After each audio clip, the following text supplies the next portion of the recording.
বিদ্রোহী কবি নজরুল নারীকে শৃঙ্খল ভেঙে বেরিয়ে আসতে আহ্বান জানালেন তার কবিতায়।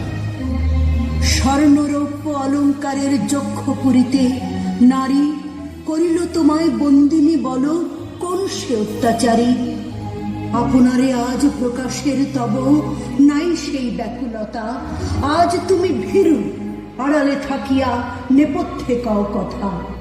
চোখে চোখে আজ চাহিতে পারো না, হাতে রুলি পায়ে মল, মাথার ঘোমটা ছিঁড়ে ফেলো নারী, ভেঙে ফেলো শিকল।